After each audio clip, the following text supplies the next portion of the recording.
What's going on, guys? Alex here with 814 EDC, and today I'm ready to do my full review on the Ferramonster Knives Aurora Rays.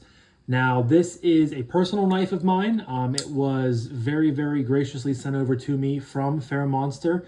I saw a lot of other guys in the space, the creator space of the knife world on YouTube, getting them in. So I figured, why not? I gave it a shot. Just reached out and basically, asked if they had anything that they wouldn't mind basically loaning me to check out. I typically ask for loaners, and they were very, very nice, very accommodating, and basically let me pick exactly what I wanted. So as you guys know, if you guys have caught, the videos from a couple weeks ago, I did full reviews on the Glideman and the Urban Grip, and now I'm completing the trifecta with the Aurora Rays. If you guys caught those videos, you probably would have heard me talk that I was really debating on all three models, but I ultimately decided to go with the Aurora Rays simply because I don't have too many flipper only knives in the collection, and for this for this milling that is on the knife. Just a beautiful, beautiful kind of a sunburst milling. And there are 4 different variations of it, which we're going to touch on in a second once we go over materials and all that. But they are, Ferramonster is a newer OEM, they're a newer company to producing and making their own branded knives, but supposedly they have been around for 20 plus years, OEM, doing OEM work for other knife brands, other boutique brands, things like that. But they finally decided to come out with their own models, and they currently have 3 out: the Urban Grip, the Glideman, and the Aurora Rays. Supposedly they are supposed to come out with a more budget series. I heard before the end of this year. I haven't seen anything or heard anything teased, in the spaces that I'm in so far. I don't know if that's true or not, but I'm kind of anxious to see what happens with that. Because I think not that we don't already have enough budget stuff in the budget world today, but I think keeping the budget world on its toes and adding more competitors and stuff like that is good for the knife world in general. But without further ado, we're going to jump right into the first part of my review. Of course, we're going to start off with materials. You guys can see that this is rocking some, again, beautifully milled titanium scales. They're like to me, they're like a sunburst pattern. It's almost like the pivot logo right there is the sun, and it's just kind of radiating off of it. You get a Harpoon hand-rubbed M390 blade, which is really nice because this is the only model that gets the hand-rubbed, which just kind of elevates it and makes it, more of a higher-end piece, in my opinion. But M390 there on the blade. Mill titanium clip that, if you guys are also remembering, I'm not a fan of, the clips from Ferramonster. That's the one big gripe I have with them. But backspacer with some jimping on it, As far as internal milling, you have 2 big pockets on the show scale side and 2 smaller pockets on the frame lock side. Of course, it is a frame lock. Some quick specs for you guys. Overall length from butt to tip to butt, however you say it, 8.19 inches, a closed length of 4.72. You have I gotta scroll the whole way down all these pictures. You have a blade length coming in at 3.46, so about a 3.5 inch blade, weighing in at 3.9 ounces. It's all titanium, all the good things, flipper only for deployment, except for you can reverse flick if you get enough of the blade right there, which is a fun little fact. But as far as materials are concerned, 5 out of 5. Beautifully milled titanium. You do get a milled titanium clip, although it doesn't really work that well. Good action M390, beautiful hand rub satin blade. Don't know how you can go wrong there, so we're going to give it a 5 out of 5 on the materials. As far as the other variations are involved, you have the plain tie one, you have a fully blacked out blade and titanium with bronze accents. You have a bronze accented handle with a hand rub satin blade, and then you have a blue anode titanium with a satin blade as well. I'm going to leave links in the description down below to Ferramonster's website. Currently the only one in stock is the burnt bronze handled one, but they are running a early Black Friday sale. So this normally goes for $256. and it is down to, sorry, 266, and it's down to 238. You can stack that with someone else's 10% off discount code to get you cheaper. So I'm going to leave a link in the description down below. Please go check them out. Show Ferramonster some love. And yeah, we're going to move on to the next part of the review. And of course, that is aesthetic. I think this is a beautiful looking knife. I'm a big fan of harpoon style blades. Nice pointy tip out here. Again, that hand rubbed is just beautiful. You can see it's a little bit kind of reflective. Just a clean, crisp looking knife, in my opinion. Again, that milling was a huge drawing point for me. It feels great in hand. It looks great. I just don't know how you can go wrong with it. The milk clip even looks good. You know, you get a titanium milk clip, it looks good. Just doesn't function real good. But aesthetic wise, I think this is a 5 out of 5. It's a very, very good looking knife. And I think that is pretty much following suit with all of their models so far. I think the Glidden looks great. I think the Aurora Rays looks great. And I think the Urban Grip looks great. So 5 out of 5. Next up is the Action. Now you do have a flipper tab up here with some jimping. Not overly aggressive jimping, but it does round up over the top of the tab, which is really nice to see. You can do the push button, which is my preferred method, or you can do the light switch, which again, not my preferred method. Push button, I just land right on top here, build pressure, pops right out. Consistent, reliable. The D10 is pretty solid in this knife. It's not, you know, enough to where it's like ripping skin off of your finger every time you go to flick it. But overall, it is good. It's you know, stout enough for what you need to do with this knife. It feels, again, crisp. Has a nice break to it.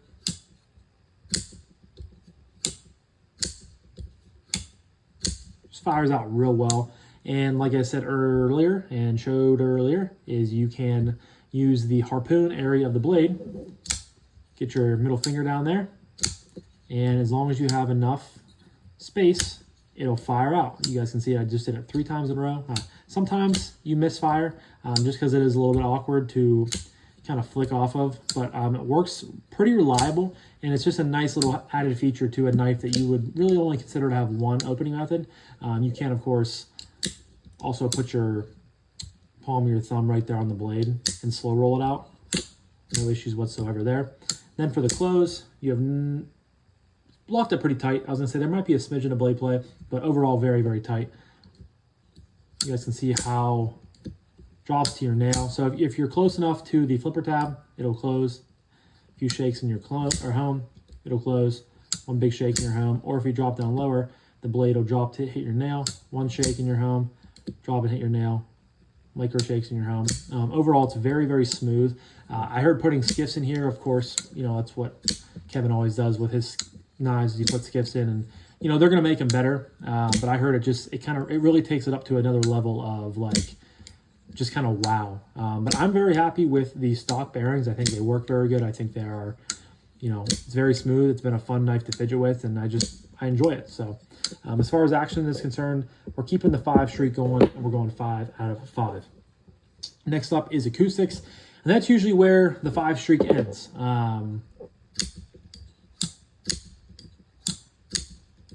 However, it's still going to end, but I still think this is a very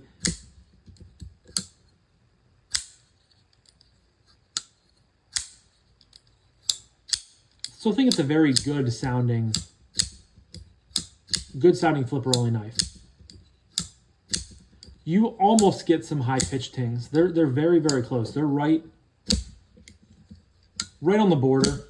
I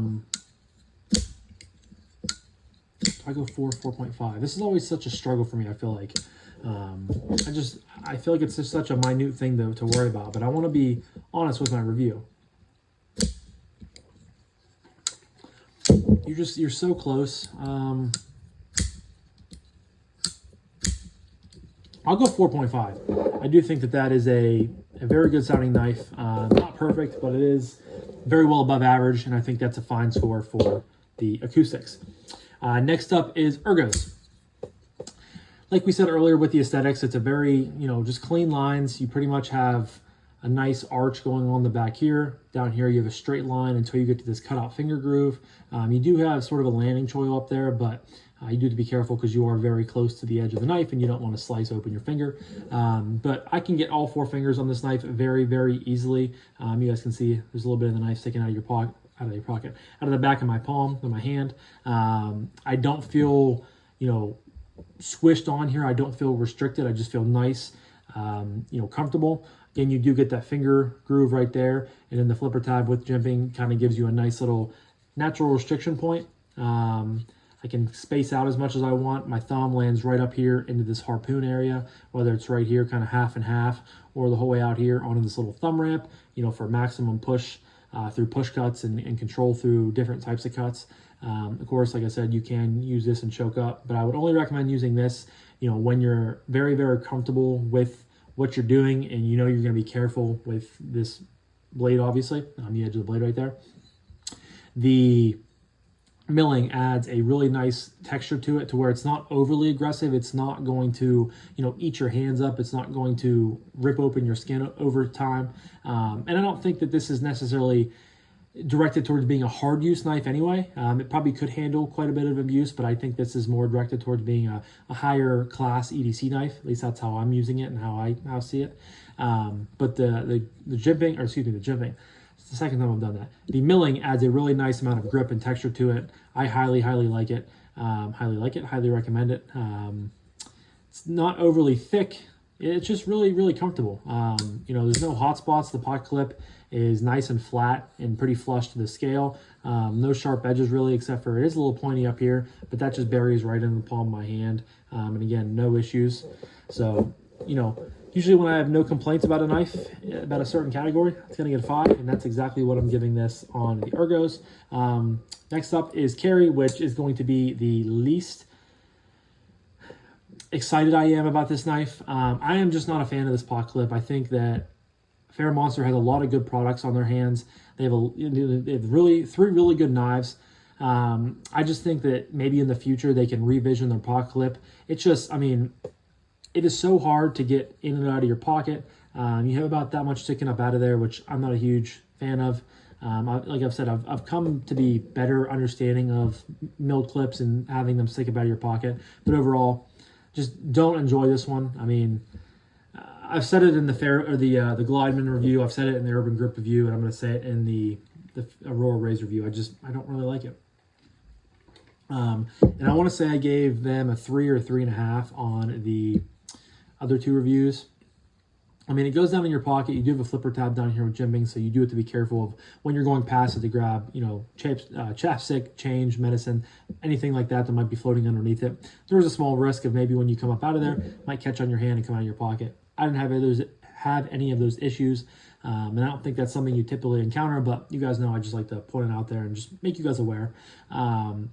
It's a overall sleek and pretty slim design, but the pocket clip just kills me. Again, not a fan of it whatsoever. So I'll go 3.5 on the clip and the carry. Just, it's very meh in my opinion. And that leads me to my final category of price point / value / would I recommend this knife. So clearly, this is my knife. Clearly, I picked, from the beginning before I got to handle all of them, between the Ferramonster Urban Grip, the Ferramonster Aurora Rays, and the Ferramonster Glideman. And I chose the Aurora Rays, and I still think I stand by that. I really like the Urban Grip. I really like the carbon fiber, fat carbon inlays, whatever you want to call them. But it was just a little bit too big for me, and it really didn't give me any, wow, features or feelings. Same thing with the Glideman. It was very comfortable in hand. It was a quirky, nice little small knife. Really enjoyed it, but again, it just didn't really do much for me. But this, whenever I pick it up and fidget with it or carry it, I'm like, man, this is just such a good-looking knife. It's a unique knife. And I enjoy that. I enjoy the uniqueness of when I carry this knife. And I think it's a good value. You're getting milled titanium with, again, beautiful milling, flipper, M390 with a hand-rubbed blade, which is really nice. Just all-around high-end materials. The fit and finish is done really good. You can tell that this is not Ferramonster's first knife they've ever made. Like I said earlier, they have done OEM work for a lot of other companies for, I believe, 20-plus years. So you can tell that they are, professional in what they do, and they make a good product. So I think it's a solid value. Like I said, you are able to get the, excuse me, the only one in stock right now is the burnt bronze one. I just slow down my words. You can get it for $225 right now, and I think if you use someone's code. You get 10% off of that, get you down to 200-ish. But out the door, they go about 260. I think that's a fair value. I don't think it's like a amazing value, but I would expect to pay up to $300 for this. So anything less than $300 I think is good. I can recommend this knife as I can recommend the other two models they have. Pretty much pick which design you like and go with that, and I think you're going to enjoy it. That's kind of been my experience with the Ferramonster knives. So yeah, I mean, I really have no complaints with value. I have no complaints with recommending it to you guys, and I have no complaints at all at price point. So that's going to get a 5 out of 5. Let me see here, 4.5, so you're missing 1. We have the Ferramonster Aurora Rays landing with a 33, which puts it right in the fantastic category. Let me see real quick what I put in here for the... what do the other ones get? Maybe I didn't put in my... No, I have it on here. Okay. I need to update my list on here. I usually update them right after I'm done with the review, but I have not updated with any of them before. So I have the Aurora Rays landing with a 32, or excuse me, a 33, which like I said, landed in the fantastic category. That is tying the Glideman with a 33, and it just beats out the Urban Grip with a 32. So still pretty highly, highly recommended knives. I've enjoyed, all three of them. So I guess you can say I kind of tied with the Glideman on this, but overall, I still am enjoying this, and I'm really glad I picked this one. I think it's a great knife, and I think Ferramonster is a great company. I can't wait to see what they come out with next. And yeah, again, huge shout out to them for sending this over for me to review for you guys. I've really enjoyed it, and I'm going to continue to enjoy it. And yeah, but that was my full review of the Ferramonster Knives Aurora Rays. And I'm going to wrap this one up, guys. So thank you guys again so much for watching. I greatly appreciate each and every single one of you guys. I hope you have a fantastic rest of your morning, evening, day, night, whenever you're watching this. I'll talk to you guys in the next one. Peace.